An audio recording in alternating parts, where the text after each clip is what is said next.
tardes, bienvenidos y bienvenidas a esta primera actividad, diría casi, de este intenso fin de semana que tenemos con las fiestas del medievo. Me alegra ver el salón así, de la Junta Central de Fiestas, tan al completo, por lo tanto ha sido todo un éxito pues, por haber organizado en esta ocasión esta charla a cargo de David García Gómez.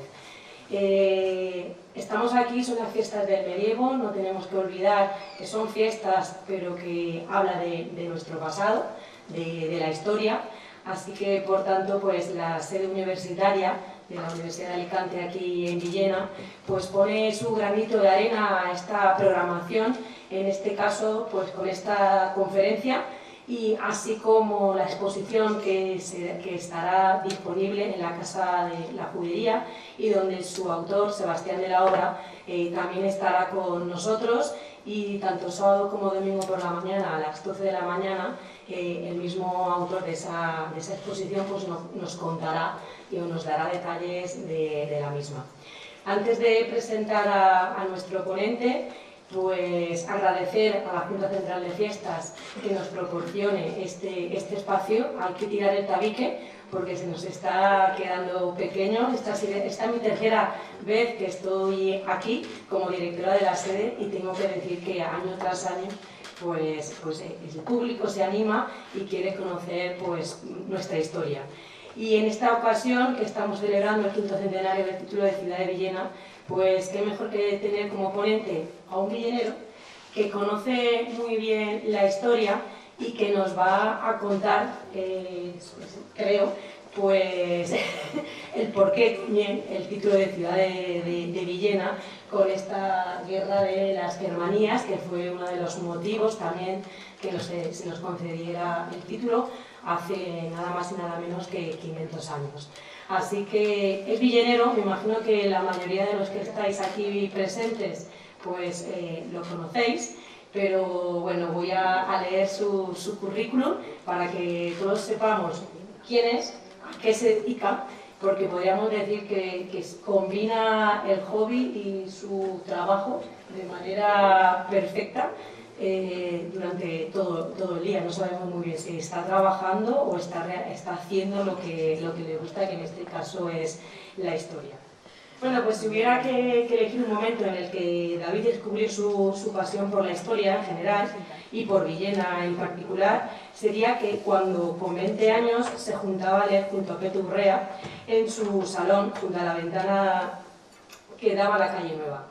Pasaban las tardes leyendo parte de los 503 volúmenes que los familiares de Pepe donaron cuando éste falleció. David, por su parte, y gracias a Pepe, se había hecho su particular colección sobre la historia de Villena a base de fotocopias de libros y de artículos de la revista de Villena. Iniciaría sus estudios en la Universidad de Alicante, primero en Derecho y después en Magisterio, hasta que cumplidos los 25 años tuvo la obligación de hacer la objeción de conciencia. Y tras acabarla, se incorporó al mundo laboral, donde ejerció de diseñador de páginas web, publicista y community manager en las redes sociales. Durante su etapa laboral, conoció la Asociación Española de Esgrima Antigua, convirtiéndose en miembro de la misma y acabando siendo instructor de la Sala de Armas Marqués de Villena, participando en encuentros internacionales de esgrima antigua en el Escorial, Toledo y Roma, consiguiendo la categoría de segundo dan por la Unidad de Gestión del Karate para las Fuerzas Armadas y Cuerpos de Seguridad. Sus conocimientos del mundo de la espada le llevó a colaborar con grupos de recreación histórica en los que combina su pasión por la historia y la divulgación, con su conocimiento sobre redes sociales. En 2012, y a raíz del 800 aniversario de la batalla de las Navas de Tolosa, crea junto a sus hermanos Ana y Javier la Asociación Histórico-Cultural Forjadores del Tiempo, con la que a través de fotos y vídeos ha dado a conocer la historia más allá de España, lo que le ha permitido colaborar no solo con numerosos grupos de recreación nacionales, sino que también lo ha hecho con recreadores históricos de Argentina, Perú, Puerto Rico, Australia, Italia, Francia, Holanda, Polonia y Rusia. Si bien esta colaboración no pudo materializarse del todo por la pandemia del COVID-19. También ha realizado varias conferencias de carácter divulgativo, como la evolución histórica de la Cruz de Santiago, las diferencias entre recreación histórica y fiestas de temática histórica o Villena amurallada. Ha trabajado como asesor y figurante en numerosos documentales como Historia de Extremadura, Yeste, Los Pilares de un Pueblo, El Camino Español, Chinchilla, Ciudad de Centenarios, Forjado a Fuego, Aceros de Hispania, 1212, La Batalla de las Navas de Tolosa, Alfonso X el Sabio y el documental holandés que desmitifica la leyenda negra española sobre el saqueo de Amberes. También ha colaborado con varios programas de televisión y de radio. En la actualidad, por el consejo e insistencia de su madre Ángeles y de su pareja Víctor, está cursando el grado de Geografía e Historia en la UNED. Y espera que con esta conferencia dé por terminado el compromiso adquirido con Pedro Marco en 2013 para que Villena conozca cuáles fueron los motivos por los cuales recibió el título de ciudad el 25 de febrero de 1525. Y sin más os dejo con David García Gómez, recreador y divulgador histórico. Ya he dicho que su vida, la historia y la divulgación está muy presente, que nos va a hablar sobre, entre el deber y la venganza, Villena, la guerra de las Germanías y el título de ciudad de Villena. David, cuando quieras. Y bueno, no lo he dicho, pero muchas gracias también a David por haber accedido a estar esta tarde aquí y ser el responsable de abrir, pues en este caso, esta programación intensa, como ya he dicho antes, de las fiestas del medievo con esta conferencia. Gracias y cuando quieras. Muchas gracias.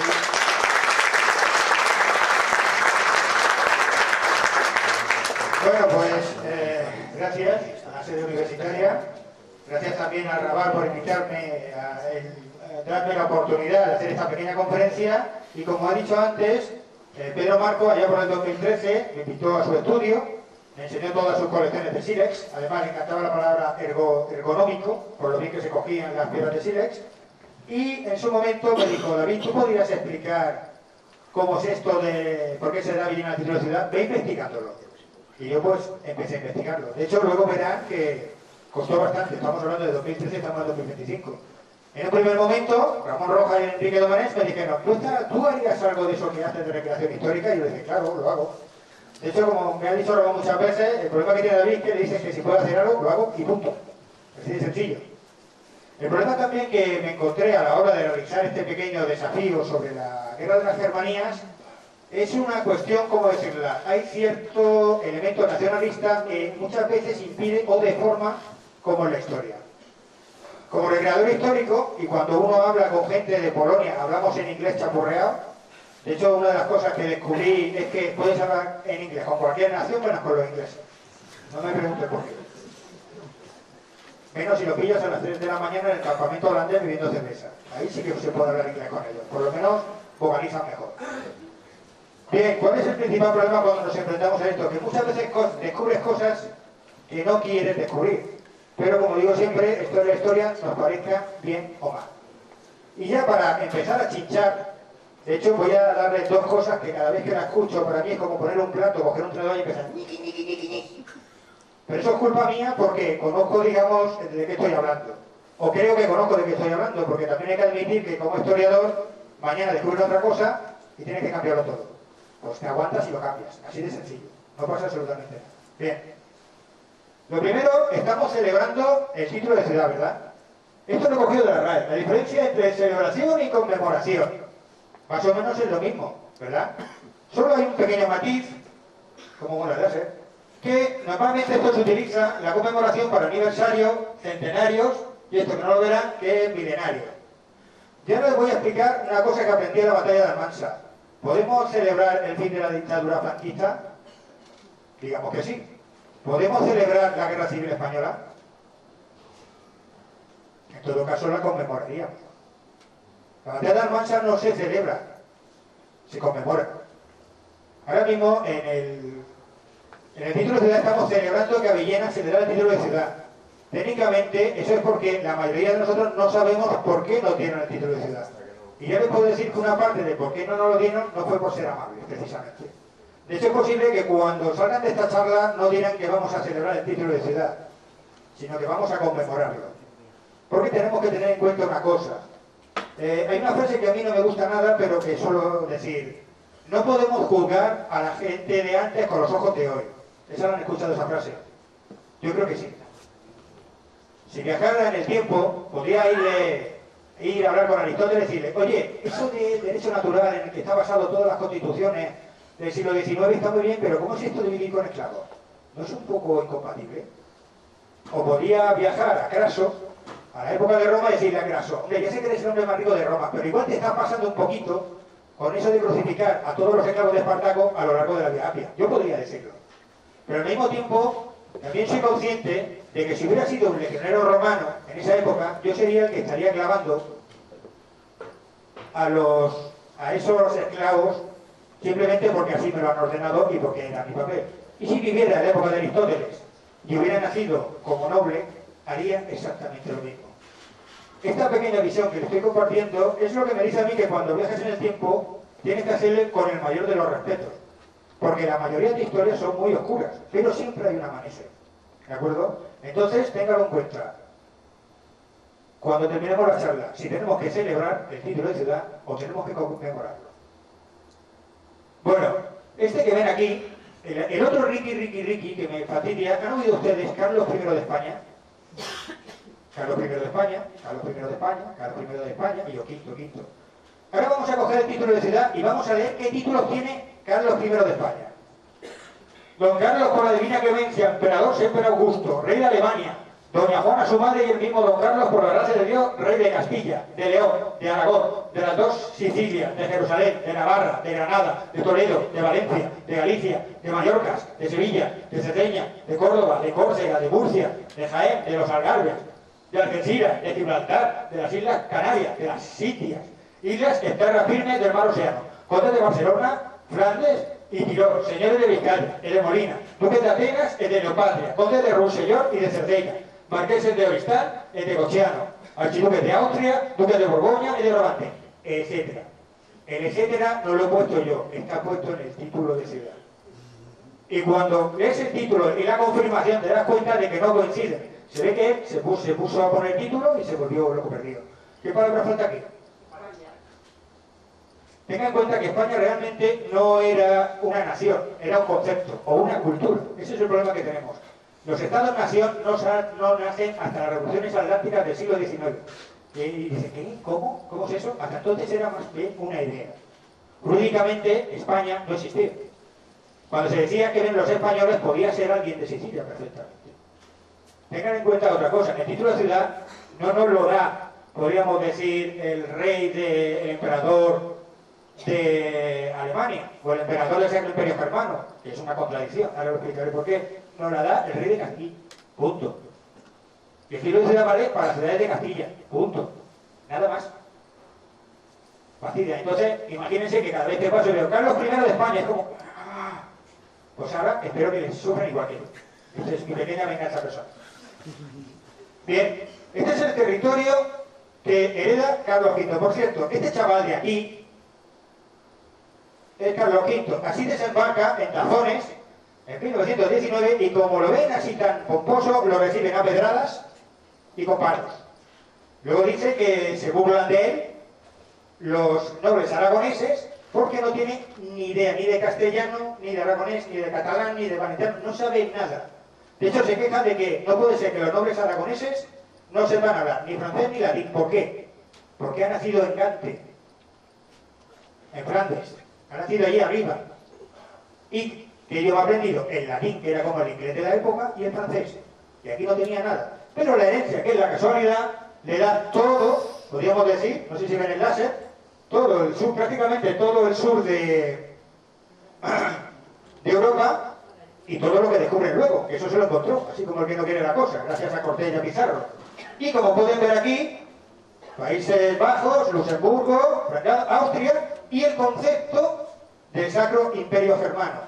El Sacro Imperio Germano es un concepto que tenemos nosotros, para entendernos. Realmente, Carlos V es el Sacro Imperio Romano. Y el primero fue Carlos Magno, que también tenía Francia. Parece una tontería, pero a lo largo todos los gobernantes le hace ilusión ser César. Les comento una anécdota. ¿Saben ustedes qué significa zar? César. Hasta a los rusos le hace ilusión ser César. Bien, pues este chavalín, que tenía aquí 19 años cuando llega a España, que no tenía ni papa de castellano, menos mal que luego se dejó barba, yo creo que ganó un poquito más. Como pueden ver, voy a bajarme solo para que intentar verlo. Como pueden ver, es el quinto emperador. Y eso es importante entenderlo. ¿Por qué decimos Carlos V? ¿Qué decimos? ¿Rey de España o conde de Barcelona? Rey de España. Siempre lo nombramos con el título que tenga, ¿no? Por lo tanto, lo más correcto sería nombrar Carlos V porque emperador es lo máximo que hay. No, es que yo toda la vida he escuchado Carlos V de España y V de Alemania. Pues lo he escuchado mal. Punto. No falla. Esto me encanta. Ministerio del Tiempo, dígame. No, estoy ocupado. Luego le llamo. Sí, a veces me llaman. No me pregunten por qué. ¿Han visto esa serie? Sí. Pues porque estamos malos no participen en ella. Cosa que pasa. A ver que ponga el modo aquí. Ya no me avisa. Muy bien. Como pueden ver, es el quinto emperador. El primero fue Carlos Magno. Carlos el Calvo, Carlos el Gordo, Carlos Wenceslao y Carlos V. Es el quinto emperador del Sacro Imperio Romano. Nosotros decimos germánico para entendernos nosotros. Pero es del quinto imperio romano porque todos los gobernantes tenían esa obsesión de ser emperador. Los Valois franceses, los Tudor ingleses, de hecho fueron los que mejor se lo montaron, los ingleses. Dijo, no, yo quiero ser emperador, así que no me hace falta papa. Me invento mi religión que paso soy emperador. Porque el poder viene de Dios. Como me lo da Dios como emperador, no necesito intermediario. Y aquí lo vemos en su coronación, cuando va a Bolonia, que hace una triple coronación. Hace lo mismo que hace Carlos Magno. Primero se va a Quimera, después se va a Colonia y luego se va a Bolonia. Triple coronación. O sea, es el último de los emperadores a los que hace triple coronación. Y fíjense todo lo pomposo que va. Luego esto de pomposo luego lo comentaré porque tiene niña. ¿A qué más tiene? Esto de aquí me gusta porque tienen que tener en cuenta que no estamos hablando de que España quiere ser esto o España quiere ser aquello. No, era un plan de las grandes casas, los grandes nobles, que querían ese control de toda Europa. Este que ven aquí es su abuelo Maximiliano, pintado por Alberto Durero, el cual nos decía precisamente que él ya tenía su plan para conseguir ¿cómo decirlo? Un proyecto paneuropeo, para coger toda Europa. ¿Por qué? Porque me hace ilusión ser César y como César cogió toda Europa, yo también. Estas dos estatuas que ven aquí, uno es Fernando el Católico, la otra es Juana de Castilla. Ya que no sabe dónde está. En Innsbruck. Maximiliano I, en su tumba, cenotafio, hizo 28 estatuas de bronce de color negro de todos sus colegas pensando en ese concepto paneuropeo. Además, miden entre 2 metros y 2 metros y medio. Y dos de ese concepto que tenía el de emperador eran Fernando el Católico y Juana de Castilla. A mí me haría ilusión verlo porque a mí me la mandan las fotos los recreadores y reconozco que me gustaría verlo porque tiene que ser impresionante. Innsbruck, Austria. Si se dan cuenta, no he puesto ninguna ilustración de España para ilustrar lo que estoy diciendo ahora. Muy bien. Vamos, ya está muy bien. Vamos a hablar de Villena. ¿Ah? Ya no te pasa, ya te está pasando. Villena en el siglo XVI. ¿Qué sabemos de Villena en el siglo XVI? Además de algunas crónicas y 2 mapas. Aquí tenemos 2 mapas. El Palacio, 2 mapas de España. Este es Ignacio Danti, de Palacio Vecchio, lo encarga Conde de Medici, que le apetece hacer mapas de todo el mundo. Y este es el Palacio, el mapa, perdón, de carretera de Juan de Belluga, Caminos de España, de 1543. Si los ampliamos, veremos que aquí está Villena. Villena, si van a Florencia, al Palacio Vecchio, porque antes estaba en la Galería Uffizi, de hecho me lo dijo Pedro Marco. Oye, he ido a la Galería Uffizi y estaba Villena en el mapa. Y todo el mundo, ¿no fastidies? Sí. Encontré el mapa por internet y me lo descargué. Ahora ya no está en la Galería Uffizi, ahora está en el Palacio Vecchio. Y aquí, en el mapa de carreteras, ¿dónde estaba? Aquí, sí. Aquí, Almansa. Aquí, Villena. Bien, ¿qué problema tenemos con este mapa? El problema es que muchas veces los geógrafos lo hacían de huidas. Ya que cuando superponemos este mapa, el mapa de carreteras, con el mapa actual, es imposible que de Fuente de la Higuera vayamos a Codet de Yecla sin pasar por Villena. Así que nuestro colega lo hizo de oídas. No se puede. Además están las tres montañas, lo que pasa que ahora con el vídeo no se lo da mucho, y el triángulo defensivo. Los sajeños tenían problemas con Elda. Los villeneros tenían problemas con Vial, con Benejama, y en este caso fue primero con Onteniente y luego con Fuente de la Higuera, en este paso que hay. Y los de Almansa tenían problemas con Ayora, sobre todo eran ladrones de ganado. Al principio los llamaban almogárabes, después los llamaron montañeses y luego los llamaron bandoleros. Sí, en el siglo XVI se llamaban bandoleros, tal cual, no es un invento moderno. Bien, son los tres sitios. Así que nuestro querido Juan de Belluga metió la pata porque es normal. De hecho, cuando digo, ¿cómo se ha podido equivocar? Porque el camino de la Almansa toca Mogente. Y aquí se inventa un Almogente. Es que hay una montaña, o sea, te puedes poner como quieras, pero la montaña es la que hay. Pero bueno, es normal. Estaba escribiendo el mapa de carretera de oídas. Seguramente nunca se pasó por ahí. Ténganlo en cuenta. Esa es la ventaja que tengo hoy en día. Yo puedo coger el mapa e intentar especular. Ahora coge Google Earth, lo pongo encima y digo, pues estás equivocado, tío. De hecho, curiosamente, aquí, ya les puedo decir que Gijona no puede estar aquí. Y Alcoy tampoco. Pero bueno, buscas el sitio más o menos y está Villena. No está donde tiene que estar, lo cual para mí es un logro. Sobre todo, el trabajo de Danti, el de Come de Medici. No sé de quién se lo copiaría, la verdad. Pero quieran que no, encontrar Villena en un palacio en Florencia, bueno, a mí por lo menos me hizo mucha ilusión. De hecho, fue Pedro Marcos el que me lo dijo. Muy bien. ¿Cuánta gente había en Villena? Aquí igual me tengo que bajar para que se vea bien. Aquí hay una pequeña trampa y tenemos que tener cuidado con esta pequeña trampa que hay. Muchas veces los conocimientos, cuando acudimos a los tratados, hemos cogido los historiadores de principios del 20, finales del 19. ¿Qué es lo que pasa? Que ellos ponían vecinos. Entonces, si coges no me acuerdo qué historiador era ahora, se me ha ido, luego dentro de 20 minutos me volverá.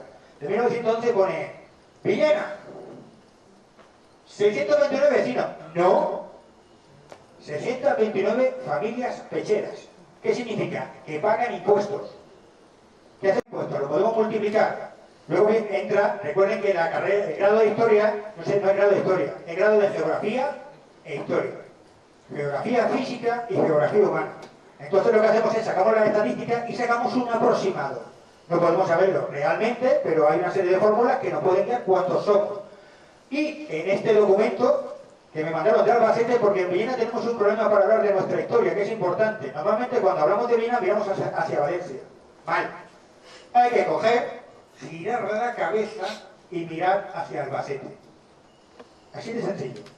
Esto me lo mandó un amigo de Albacete. Oye, David, encontrado esto, te lo mando. Es lo que hacemos los recreadores. Encontramos algo de nuestras poblaciones y nos las mandamos. ¿Y por qué he elegido estas poblaciones? Porque son las que nos afectan directamente. Almansa 515, Sá 175, llega a 450, Villena 629. Albacete 1059. No tenía ningún título. Pero ya se nota dónde estaba el poder comercial. Es decir, Albacete creció por sí sola. Y aquí tenemos un pequeño texto de las familias pecheras. Dice que hay que pagar la tercera parte, este documento de 1491, y explica en qué tienes que pagar, si tienes un huerto fuera o ganadería fuera de la muralla, etcétera, etcétera, etcétera. Y aquí hay una cosa, de las casas mayores de esta villa hay de pechar, tanto, 400 sueldos. Y de las casas mayores del Raval, 400 sueldos. Entonces dice, no, el Raval son ahí 4 matados. No, no, tienen casas mayores y pagan lo mismo que las casas mayores de, digamos, del resto. Bien, ¿qué significa esto? Que ahora vamos a otro que me mandó también un amigo, que es la organización militar de Villena. Villena, militarmente, estaba organizado por capitanes de caballería o de infantería. Esta lista en concreto, que me sacó, lo sacó un amigo de 1706. ¿Podríamos sacar esta lista? Sí, sin poder podemos sacarla, sin problema. Lo que pasa es que te tienes que volver loco buscando documentos. Como me ha mandado esta lista de 1706, que más o menos era... De hecho, cada capitán tendría unos 50 hombres.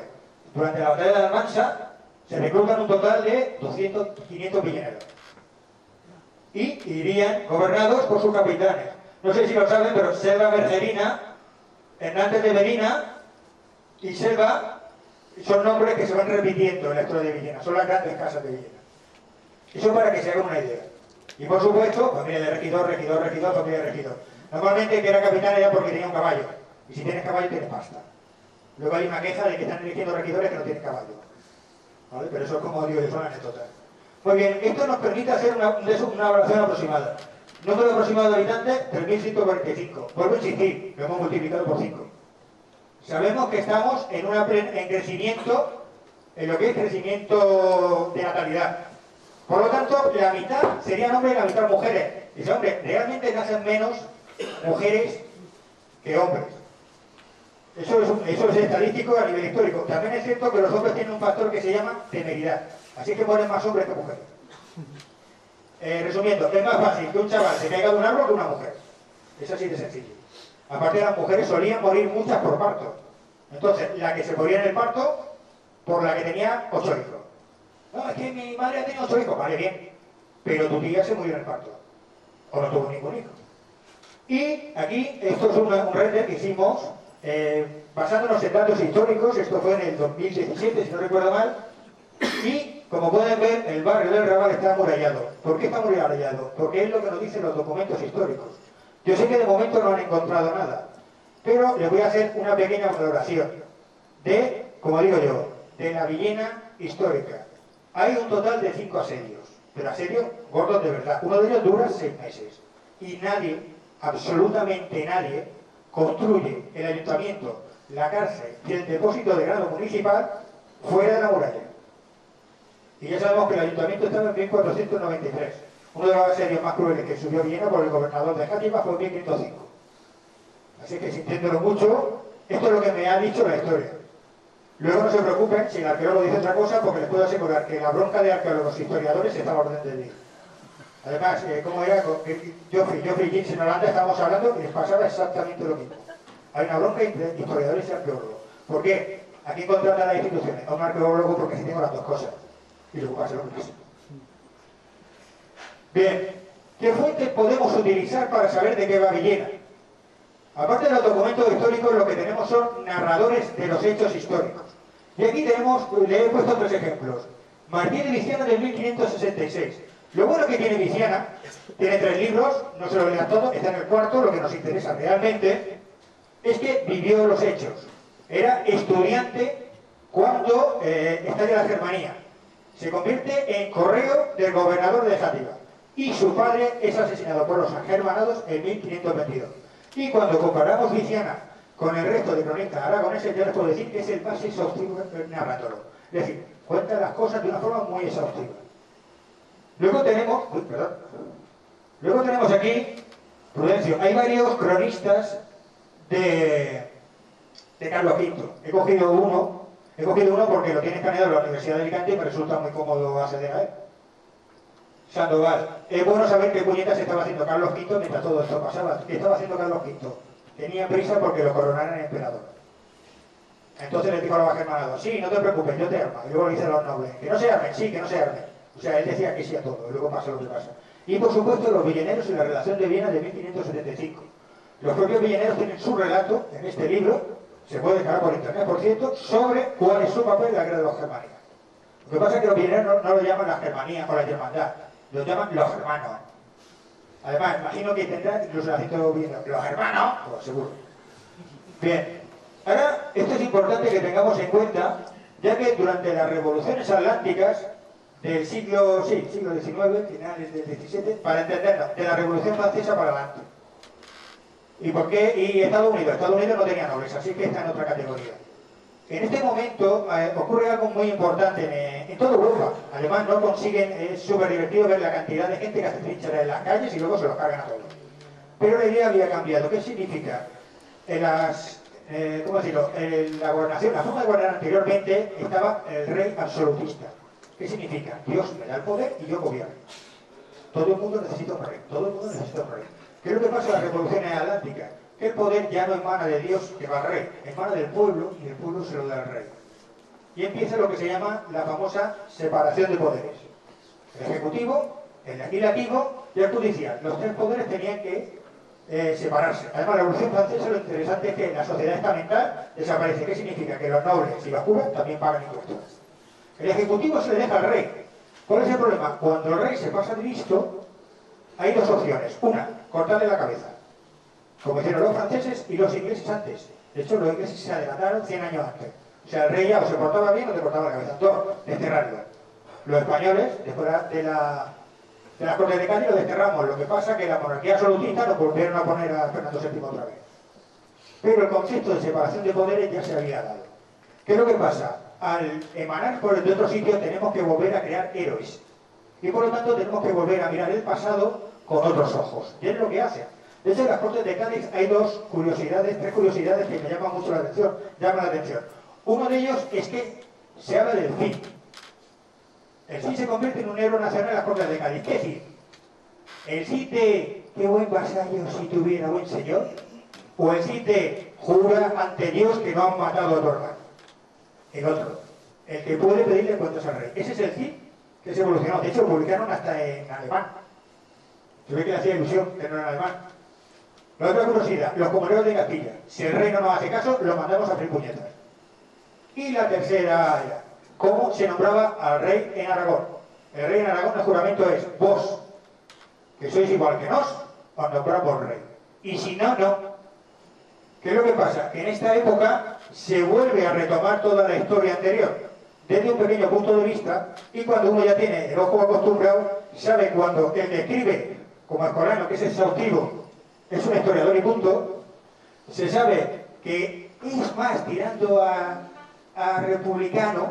Además, Historia de la Generalidad de Valencia, breve reseña del levantamiento republicano de 1869. Ofrece datos, de hecho es la lectura más cómoda. Además, fue la que te pasé, María Ángeles.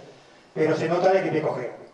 Y por eso, el que es monárquico, como Vicente Boix. Porque Vicente Boix, aunque habla muy bien, digamos, tiene una buena descripción, el de Cátiva, se basa en el, ¿cómo decirlo?, en Salas, que es uno de los cronistas aragoneses, pues se nota que es monárquico. O sea, llega un momento que el ojo lo tiene acostumbrado. Y por supuesto los Villeneros, con Gaspar Archet.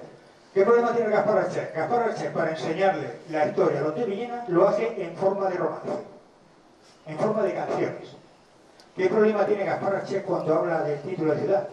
El problema que tiene Gaspar Archet cuando habla del título de ciudad es que Bismarck acababa de masacrar Europa. Primera Guerra Mundial. ¿Qué es lo que hace Archet? ¿O qué creo que hace Archet? No, lo del título de ciudad tiene que ver con los reyes católicos. Digo, ya, el problema es que llevan 20 años muertos, así que es complicado que tenga algo que ver. Pero muchas veces hemos heredado esto sobre el título de ciudad de Archet. De hecho, Soler lo copia en 1960, en un artículo de 1960, y luego lo arregla con la historia de Villena y con la publicación del libro La Relación de Villena de 1575. Bueno, ¿y qué pasa hoy en día? Hoy en día también tenemos que utilizar los historiadores locales, porque nos hace falta. En primer lugar, el trabajo de José María Soler, que hizo a nivel de recopilación histórico, es sencillamente brutal. Hasta tal punto que dice, ¿para qué lo voy a hacer yo si ya lo ha hecho Soler? Sobre todo el de los años 80, porque además te pone el documento histórico al lado. El único problema que puede criticar tener el libro es que es un poco caótico. De hecho, yo lo digitalicé, me lo puse para buscarlo por PDF, porque si no era una locura absoluta. Y el trabajo que hizo César López, de Memoria Municipal, además me dijo, es un libro de consulta, sí, y para poner en los sofás. Pero sí que es cierto que el trabajo César López como documentalista es, yo no puedo ser como él, es sencillamente impresionante. Además que tiene un poco de idea, se puede ahogar. Porque este libro no se puede leer, se puede consultar. Y por eso lo hizo César López. Uy, Fernando Domene. Fernando Domene, como ya es un historiador moderno, por lo menos está todo más organizado. No da tanta información como Soler, pero está por lo menos más organizado. Y por supuesto, una cosa importantísima, todos los articulistas y tesis que se han hecho al respecto.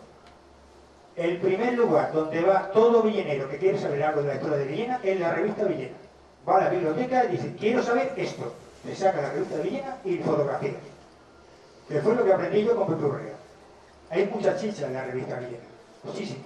Ahora ya está mucho más light, pero entonces se hacía un auténtico estudio histórico. Y este, por ejemplo, lo tengo yo en casa, del 39. Muy bien. Aún no hemos entrado en materia, pero quiero que entiendan todo el viaje que hay que hacer para llegar donde tenemos que llegar. ¿Se ha hecho algo sobre la Germanía? Sí, se ha hecho algo sobre la Germanía. Lo que pasa es que nosotros celebramos el título de ciudad. El resto de ciudades celebraron, digamos, la Ollería, por ejemplo, se optó por la recreación histórica. De hecho, en el vídeo que tienen, como decía, la historia que es viu en primera persona no se olvida más, la historia que se vive en primera persona no se olvida nunca. La Ollería fue una de las, ¿cómo decirlo?, una de las grandes masacres de la Germanía. De hecho, los ciudadanos de la Ollería se metieron en la iglesia y el virrey no se cortó un pelo y le prendió fuego a la iglesia, con la gente dentro. Y luego los que sobrevivieron los sacaron en las oliveras. Se cuentan sobre 200. También se hizo la batalla de Bellús. Aquí Villena tuvo un papel destacado. Hay una confrontación entre las tropas del virrey y los agermanados. Y aunque ganan las tropas del virrey, de hecho el escuadrón de Villeneuve y Saqueño mueren bastante de Villena en esa batalla, es un empate, porque ponen 500 en un bando y 250 en otro. Y por supuesto también en Benicarló. Benicarló, lo interesante que tiene es que ellos sí que estuvieron a favor del emperador. El problema es que tuvieron una guerra civil interna. Y en Villena, ¿cuándo empezamos a hablar de las Germanías? Ah, no. Estos son otras ciudades que también han hecho algo. Sin embargo, estos no han optado por una recreación histórica. Han optado por algo mucho más tradicional. Ya que estoy, aprovecho y lo añado a la ruta turística o hago un teatrillo. Por ejemplo, Orihuela lo que hizo fue un congreso y te puedes bajar todos los artículos que son bastante interesantes. Sapobla lo que hizo, además tiene lo que se llama el Día de la Destroza, que le dejaron el pueblo hecho unos cristos por rebelarse contra el virrey. Lo que hizo fue un teatrillo y poco más. Y Játiva, que tiene para mí uno de los episodios más épicos de las Germanías, aprovechó, hago una conferencia y hago rutas turísticas. De hecho, el que está aquí es el Papa Borgia, estaba muerto ya cuando las Germanías, pero ya que estoy aprovecho, ¿por qué no? Y en Villena. En Villena, cuando empezamos, esto fue el desafío, la culpa es tuya, Ramón, y tuya, Enrique, porque si no yo no me hubiera mareado la cabeza. Aquí vemos, en primer lugar, lo que hicimos en 2017, que fue en la plaza del Ayuntamiento. Ahí explicamos por qué se nos da Villena el título de ciudad, utilizando la recreación histórica como método divulgativo. Lo volvimos a repetir en la Plaza del Mayor en el 2018. Luego ya se me fue la pinza y tocamos otras épocas, porque Villena tiene mucha historia. Y actualmente tenemos el Raval, una asociación que ha decidido apostar su cartel de fiesta del medievo por el título de ciudad. Y por supuesto el logotipo lo que estamos viendo hoy en día, cuyos actos terminarán el 7 de noviembre. Menos mal que nos hicieron caso y decir, oye, vais un poco más de tiempo, pero tenéis la excusa de que el título de ciudad se dio en 1520 en febrero y la confirmación en noviembre, hacer un apaño rápido, porque aquí eso come el tiempo. Bueno, como pueden ver hay un pequeño contraste. De hecho, lo que llama la atención es que las 3 primeras iniciativas son de asociaciones. Y no me pregunten por qué, pero en Villena, cuando las asociaciones apretan, al final la administración hace algo. Muy bien. Les he explicado... ¿En serio? Te faltan 15 minutos. Así me gusta, compresión. Bueno, les he explicado un poquito el concepto. No se preocupen que luego iremos a cuchillo. Como grabaremos la conferencia sobre internet, la ven con calma. Antes de entrar en materia, de hecho, esta sería la ropa que llevarían seguramente los villeneros que lucharon en la guerra de las Germanías. Como recreador histórico, lo que quiero enseñarles son 3 vídeos para meterlos en material. En materia. Como digo yo, una imagen vale más que 1000 palabras. De hecho, ustedes me están haciendo caso porque llevo una indumentaria similar a la que llevaba Hernán Cortés, si no, no me harían caso. Es decir, estoy usando con ustedes el mismo truco que uso con los niños. Indumentaria histórica. Bien. Me voy a poner mis Quevedo. Primero, porque si no, sí que no voy a ver nada. Bien, esto es una carga de caballería. Esto por recreadores históricos. Esto es en Brandenburgo. De hecho, la caballería que utilizarían los nobles de la Germanía sería muy similar a esta, porque a nosotros todavía no nos llega la borgoñeta y todavía vamos con la serada alemana. Como pueden ver, pues bueno, un montón. De hecho, la música lo reconozco, se la he puesto yo. Solo era cámara lenta, pero como yo nací viendo la película de Excalibur, la banda sonora la he puesto yo, lo reconozco, además me gusta. ¿Qué quiere que le diga? Que era todo muy épico, en cámara lenta, evidentemente los recreadores dejan un hueco y pasa la caballería. ¿Por qué? ¿Qué creen ustedes que pasaría si un caballero nos pasara por encima? Pues se lo preguntamos a los polacos, que como no tienen efectos especiales, tienen especialistas.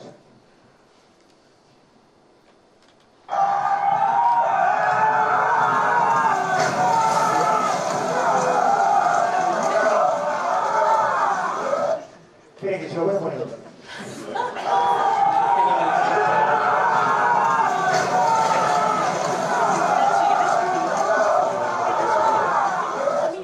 Les presento el arma más poderosa de la Edad Media, la caballería pesada. Y Y como es una película, como verán, no llevan puntas de lanza y tal, pero luego está el nombre del individuo que se come la carga de caballería entera. No, esta es una especialista, ahora sí todo el mundo dice, hostia, ya, pero que sois un poquito brutos haciendo películas. Pero bueno. Bien, aquí hay una película italiana, ya les puedo decir que los italianos están bastante más avanzados que nosotros en lo que se refiere a recreación histórica. El único fallo que tiene todas las películas, que siempre lo ponen muy oscuros, es una película italiana de franceses contra alemanes en Italia, dentro de la guerra. Para conseguir vencer a esta gente, a la caballería te hace falta, primero, disciplina. Segundo, muchas escopetas. Si te falla la disciplina,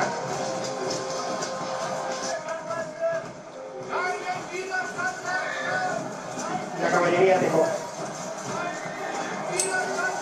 Y esta sería más o menos la indumentaria que llevaría. Luego les digo qué película es. Bueno, ¿y si tenemos fuerza disciplinada que no tienen miedo a la caballería? The matchlock hits and punches straight through the armor, making the matchlock the superior weapon. Ciertamente esta arma es superior a la que realmente usaron. Pero quería que lo vieran porque el relato que vamos a hacer a continuación es para que entiendan ustedes, cuando hablamos de tema militar, yo veo esto. Porque tengo esta ventaja. Como recreador histórico he visto muchos vídeos de este tipo, he visto la ropa. De hecho estoy viendo otro recreador histórico allí. Buena, capitán. ¿Bien? Ay, señor Miguel, qué malo que la... Bueno, aunque bueno, técnicamente debería estar muerto, ¿no? Tengo casi 50, así que por estadística estaría muerto. Así que he tenido más suerte. Muy bien, ahora vamos a empezar con el relato de la guerra de las Germanías. En primer lugar, para entender el concepto de... ¿Cuándo empieza todo el follón? Pues básicamente todo el follón de la guerra de las Germanías empieza en este momento. Como hemos dicho antes, en el siglo XIX volvemos a escribir la historia. Le he puesto dos cuadros. Este cuadro representa, precisamente, de 1864 y 1885, representa el cortejo fúnebre de Isabel la Católica. 28 días de cortejo fúnebre. Y aquí tenemos a Fernando el Católico con su hija Juana, que morirá, que también muere en el 16, sí.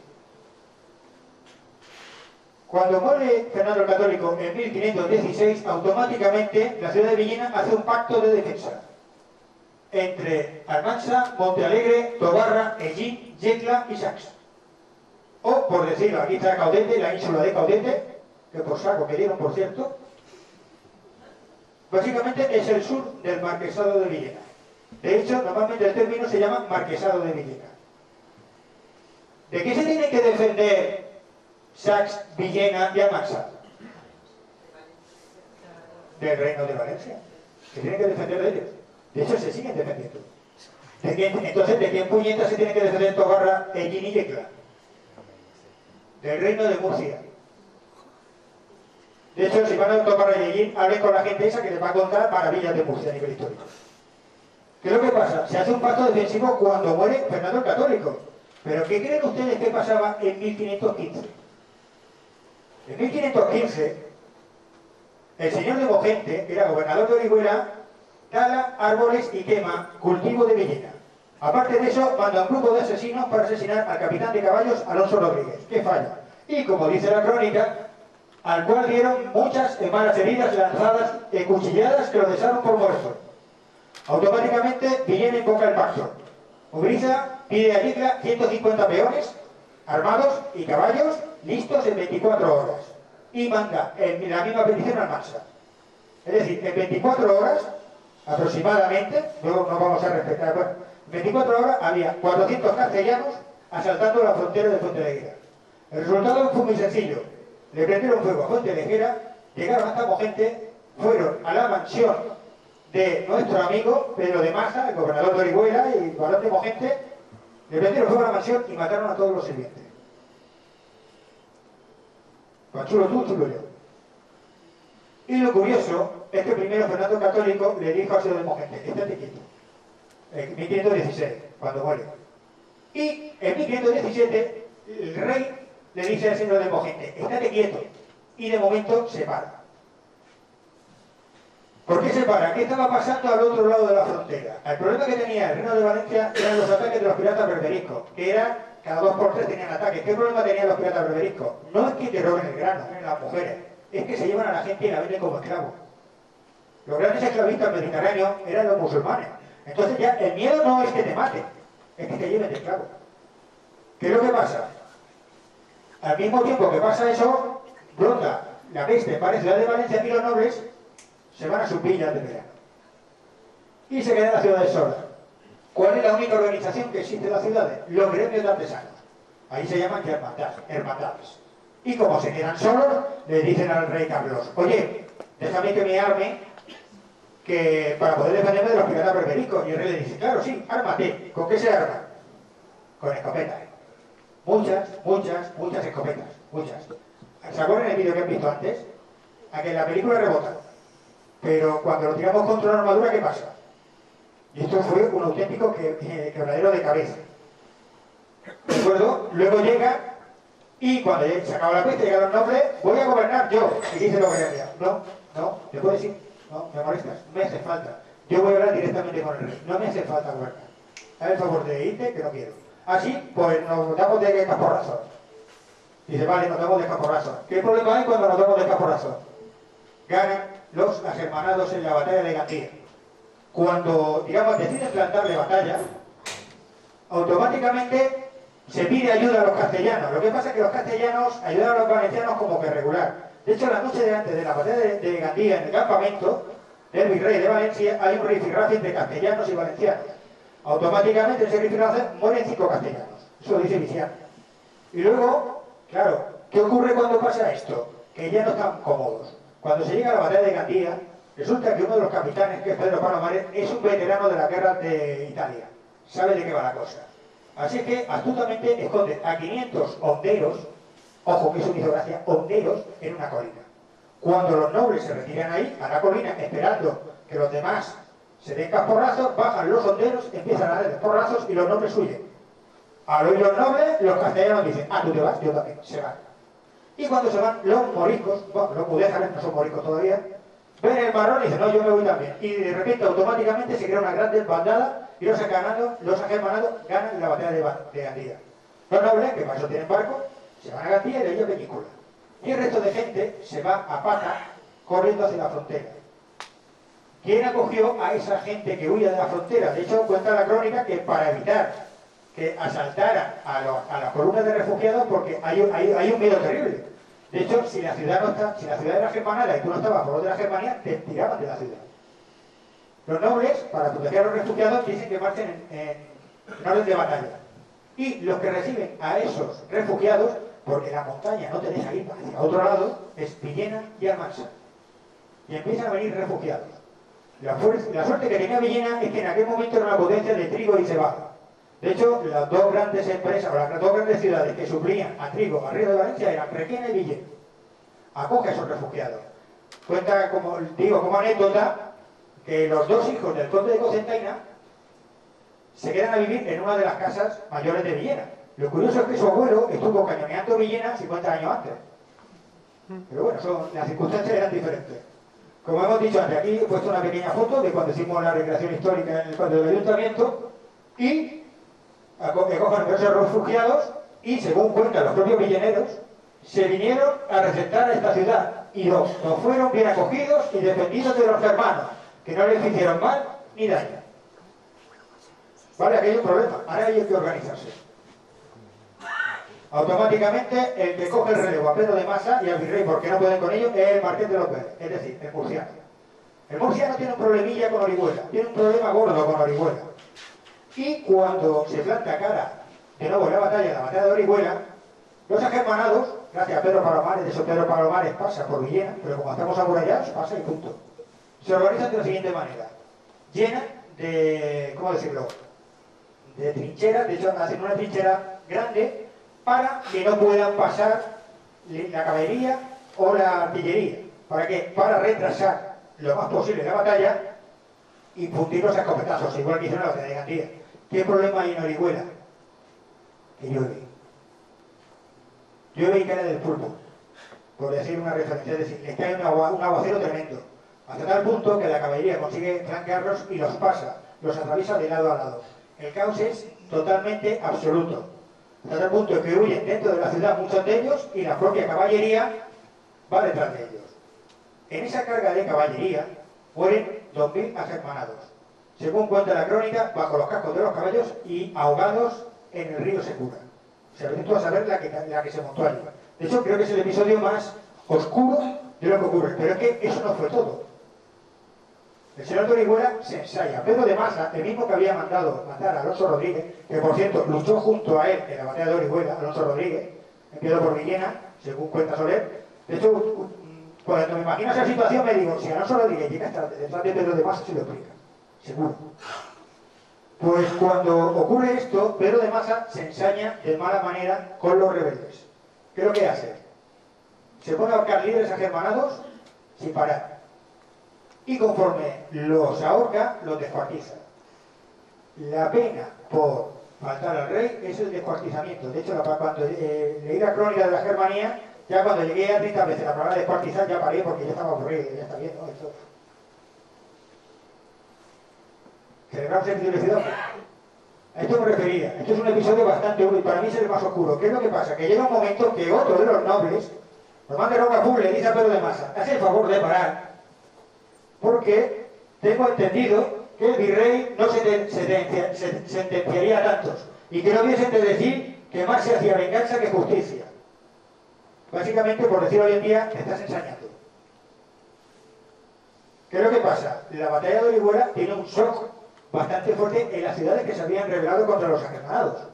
Hasta tal punto de que muchas ciudades ejecutan a los líderes agermanados más radicales. Vicente Pérez, que es uno de los más destacados, es capturado y posteriormente ejecutado. Y conforme se rinde Orihuela, automáticamente se rinde. A ver si está por aquí, funcionamiento. Alicante, Alcoy, Vial y el Teniente. Se les pasa el susto. El virus de los agermanados se les pasa enseguida. Así me gusta, 5 minutos. No te preocupes, si termina ya, siento tu pastilla, no pasa nada. Bien, hay una cosa curiosa, esto de la recreación que hicimos en la Bollería, y este sería uno de los inconvenientes.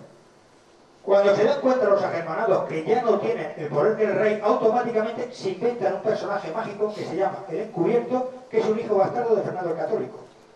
Y este es el que le pide a los agermanados que sigan luchando, porque así conocerán realmente que son buenos. Hasta tal punto de que el Encubierto le manda una carta a Villena.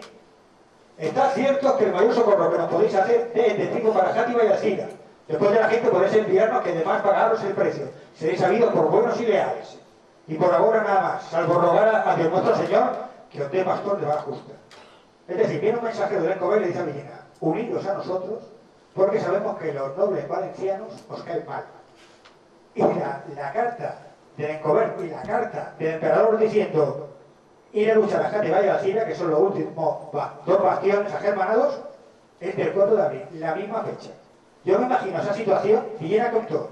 Villena básicamente cogió al individuo, al mensajero, lo paseó por la villa, lo azotó. Se ve que el mensajero no sabía que 10 años antes el gobernador de Játiva había estado cañoneando Villena, causando mucho daño. Yo creo que fue un poco despistado.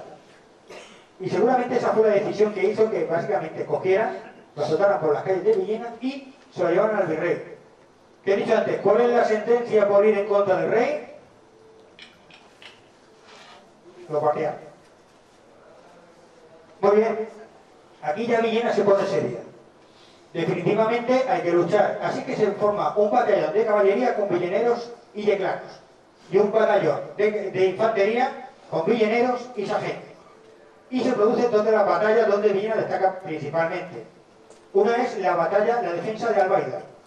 Cuando los agermanados están a punto de tomar Albaida, de hecho la puerta todavía existe, el batallón de villeneros y yeclanos llega a tiempo y consigue salvar Albaida. Lo que pasa es que muere el capitán de caballo Beltrán. O sea, cuando digo el capitán, es lo que he dicho, uno de los notables de Viena muere defendiendo Albaida. Y finalmente llega a la que se conoce como la cruel batalla de Bellús. En la batalla de Bellús básicamente venían de robar de Albaida todo lo que habían podido y los interceptan en una pequeña colina. Automáticamente los agermanados hacen un parapeto atando la cola de los caballos y los mulos. y se ponen detrás con las escopetas. ¿Qué lo hace Melchor de Perellos? Hace que los villeneros y salgan corriendo. ¿Para qué? Para que el número de disparos sean los mínimos. Consiguen llegar al cuerpo a cuerpo. Pero si los villeneros son cabezotas, los de Játiva también son muy cabezotas. Así que se produce un rifirrafe que parece no acabar nunca. Hasta tal punto de que muere el capitán del castillo de Villena, Pedro López de Ayala, y el bachiller Juan Martínez de Olviencio, en esa batalla. Y además de eso, Melchor de Perellos, que era el capitán general que lideraba ese escuadrón de 1000 hombres, y además de eso, uno de los capitanes de Villena, cuando lo ve herido con lanzadas y un tiro en el brazo, que se pone en la crónica, que duró 20 años hasta que murió, lo monta en una mula y se lo lleva al Luchente. Pues la cantidad de disparos, que incluso el mismo virrey que estaba en la batalla recibió un disparo en su silla de monta. Al final, lo que se ganó el campo de batalla, podríamos decir, cuando están a punto de atrapar a los de Villena, no sé de dónde sacan la fuerza, vuelven a romper el cerco que les habían hecho, y en ese momento la caballería de los agermanados duda, se va y aprovecha la caballería de los nobles para flanquear y hacer una carnicería. ¿Qué es lo que pasa? Que pese a la batalla murieron 250 de los agermanados y 500 de los, podríamos decir, del bando del virrey. Pero se llevan el campo de suministros. Le ganan 7 banderas, entonces, más que una batalla fue un rifirrafe. ¿Sabéis quién puede más? Yo puedo más, pero no fue una batalla decisiva. Bien, estas son las murallas de Játiva. Lo he sacado de Antonio Paneguet de 1563. No está Villena. Porque me he bajado este y el que hace después y no está Villena. Conforme llegó a Játiva, se fue al Mancha y luego a Chinchilla. Lo interesante, fíjense la cantidad de muralla que hay a lo largo de toda la ciudad. La puerta de Santa Ana estaría por esta zona de aquí. Luego diré por qué. Y aquí hay una cosa, lo que voy a decir a continuación, que como historiador lo vale, pero como villenero dices, vaya hombre, qué casualidad. El 5 de septiembre de 1522 se le da orden al escuadrón de formar de nuevo. El 7 de septiembre el ejército marcha hacia Játiva. El 7 de septiembre descansan en 3 poblaciones que hay de la Huerta de Játiva. El 8 de septiembre se enfrenta frente a la muralla de Játiva. Y el 9 de septiembre, lo que es Villena, ya no hace absolutamente nada. ¿A qué le recuerda esto? Además le digo, hombre, no puedo decir que tenga algo que ver. Me han estado en este edificio, pero tú lo lees y ya está, pero cuando lo lees dices, espérate un momento, hace así como Marx atrás y dices, curioso esto. Muy bien. Aquí, en la batalla de Játiva, se produce para mí, una de las acciones más épicas de la guerra de las Germanías, que es la defensa de las murallas de Játiva por parte de sus mujeres. De hecho, lo curioso es que si lees a todos los cronistas, solo Viciana da mal dato. Aunque es esclavo de su época, es un pelín machista, pero es que los otros ni siquiera se lo plantean. Al menos él sí te nombra. Le voy a leer le voy a leer el texto, vamos de tiempo. Ahí, Sony 5. Guay. Y 3. Bien, como iba diciendo, mujeres los labradores del mercado con aceite hirviendo, cal y hoces de cáñamo encendida y con armas en las manos y con cantos muy gruesos que rompieron las escalas y cayeron los soldados medio quemados. Y otros con ballestas en las manos y morriones en las cabezas defendieron la tierra, peleando como amazonas. Con este entretenimiento el virrey mandó retirar la artillería de toda la gente. Las mujeres alegres de su defensa nombraron como capitana a la mujer de Sebastián Martín y por alférez a la mujer de Miguel Segura, que llevó una bandera. Hicieron alarde por la ciudad, con banderas, tambores, armas y voceando. Decían, viva el rey Don Carlos, viva las defensoras de la patria. Esto lo dice Viciana. A ver si han encontrado un pequeño detalle de, vamos a decirlo, del máximo de la época. Al nombre del marido. Pues curiosamente solo Viciana las nombra. Los demás sí, las mujeres defienden como leonas, pero es Viciana el que nos da más datos, porque digo, hombre, y seguramente es importante que las defendieran porque atacar como hombres a mujeres está feo. Porque para que se hagan una idea, había 200 mujeres en el muro y había 4.000 efectivos. Y esperaban 2.000 más que venían de Murcia y 2.000 más que venían de Castellón. Entonces igual estaba feo. Bien, pues ¿qué consecuencias tiene la guerra de las Germanías para Villena? Para acabar. Primero, fin de las hostilidades en la frontera con Pedro de Masa. Hasta la batalla de Almansa, 200 años después, no vuelve a haber más incidentes de este tipo. Ya no hay gente que cruza la frontera y se pone a matar gente o a quemar campos. Básicamente todos los conflictos son con Caudete y con Vial, porque le pegan patada a los mojones, a ver si se quedan más camino. Otra cosa curiosa, también se le pide, a Villena se le paga lo que se ha gastado en Játiva, contra los comuneros de Játiva, que es lo curioso, ellos no los llaman agermanados, los llaman comuneros de Játiva. A Villena se le permite llevar espada y puñal, tanto de día y de noche. Esto es algo bastante interesante, porque normalmente cuando tú ibas a otra ciudad, si por ejemplo en esa ciudad había un alguacil y llevabas una espada por la noche, el alguacil podía detenerte y mandarte a trabajos forzados 3 años, como pasaba en Chinchilla cuando empezó varios pueblos. Es decir, eso de lo de ir con la espada, con la pistola, ya se pasaba, pero con las espadas en el nacimiento de la Edad Media. Luego hay otra curiosidad que, como digo yo, que a mí me llama mucho la atención, es que la Virgen de las Virtudes es la Virgen de los Ejércitos. Y curiosamente, después del título de ciudad, se pone a construirse el santuario. No es la patrona de la peste, sí, es la patrona de la peste en 1553. Pero en 1525 era la Virgen de los Ejércitos. Es lo que hay. Y finalmente, otra cosa que es bastante importante es que se le da derecho a voto en las Cortes de Castilla. También es cierto que las Cortes se reunían a lo mejor cada 5 años, o no se reunían, de vez en cuando. Pero claro, ya Villena ya no está hablando una villa, está hablando una ciudad con derecho a voto. Y por lo tanto, su voz tiene que ser escuchada. Y ya para acabar, lo que sí que me gustaría hacer es leerle el título de ciudad. Recuerden que lo que han hecho ha sido la confirmación, porque es el bonito. El título de ciudad es bastante trucho. Todo hay que decirlo. Pero, para que el propio título de ciudad nos dice por qué se nos da el premio.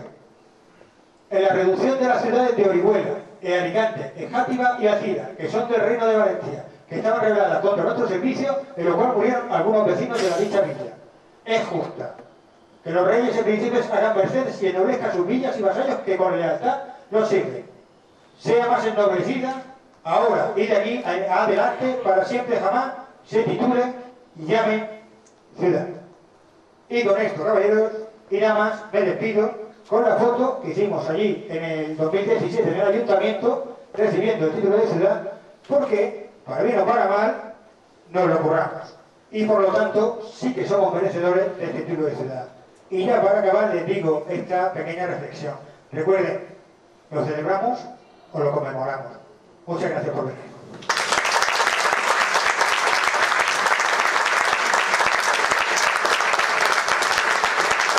Si alguien tiene alguna pregunta, que sea rápida. Y si no quedamos y tomamos café. Yo ya no puedo hacer.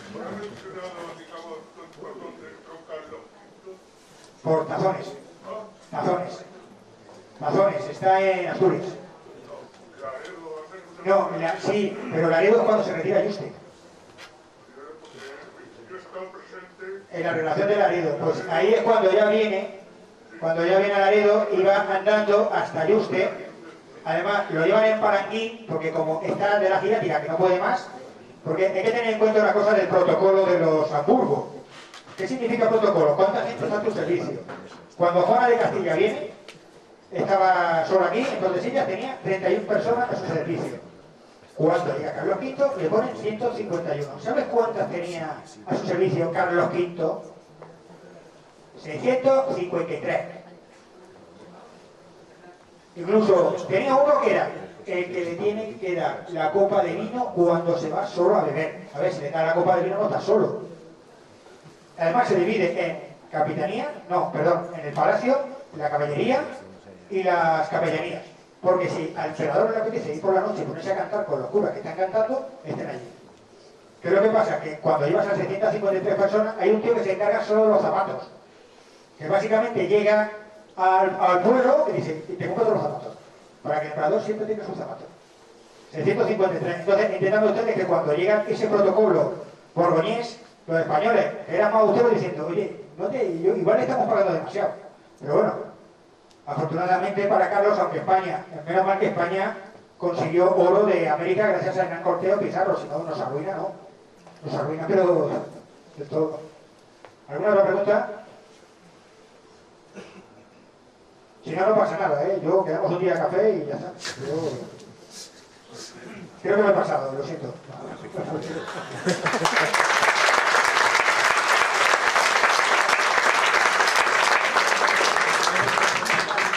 Y bueno, no sé si nos dará tiempo a ir al desfile, pero bueno, muchas gracias por confiar en mí, gracias a la sede, gracias a ti por confiar en mí, gracias a Raval por confiar en mí. Espero que hayan disfrutado porque esta historia sí merecemos. Muchas gracias.